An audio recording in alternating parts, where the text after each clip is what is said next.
வணக்கம் நண்பர்களே. இது தினமும் நம் சிந்தனைகளின் தொகுப்பாகிய இப்புத்தகம் ஏஏ உறுப்பினர்களால் ஏஏ உறுப்பினர்களுக்காக. நவம்பர் மாதம் 21ஆம் நாள். ஒரு அற்புதமான பிரார்த்தனை. இறைவா, உம் அமைதியை எடுத்துச் செல்லும் வாய்க்காலாக என்னை மாற்றியருளும். எங்கு வெறுப்பு இருக்கிறதோ அங்கே அன்பை நான் எடுத்துச் செல்வேனாக. எங்கே தவறு இருக்கிறதோ அங்கே மன்னிக்கும் தன்மையை எடுத்துச் செல்வேனாக.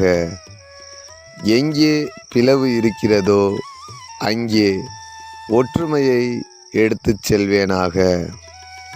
எங்கே குறைகள் இருக்கிறதோ அங்கே உண்மையை எடுத்துச் செல்வேனாக. எங்கே சந்தேகம் இருக்கிறதோ அங்கே நம்பிக்கையை எடுத்துச் செல்வேனாக. எங்கே இருள் இருக்கிறதோ அங்கே ஒளியை எடுத்துச் செல்வேனாக. எங்கே வருத்தம் இருக்கிறதோ அங்கே மகிழ்ச்சியை எடுத்துச் செல்வேனாக. இறைவா, பிறர் என்னை தேற்ற வேண்டும் என்பதை விட நான் பிறரை தேற்ற வேண்டும் என எண்ணும்படி எனக்கு அருளும். பிறர் என்னை புரிந்து கொள்ள வேண்டும் என்பதை விட நான் பிறரை புரிந்து கொள்ளும் தன்மையை எனக்கு அருளும். பிறர் என்னை அன்பு செய்ய வேண்டும் என்பதை விட நான் பிறரை அன்பு செய்ய வேண்டும் என்ற தன்மையை எனக்கு அருளும். ஏனெனில் சுயநலத்தை மறப்பதால்தான் ஒருவன் புதியவற்றை காண்கிறான். மன்னிப்பதால்தான் மன்னிக்கப்படுகிறான்.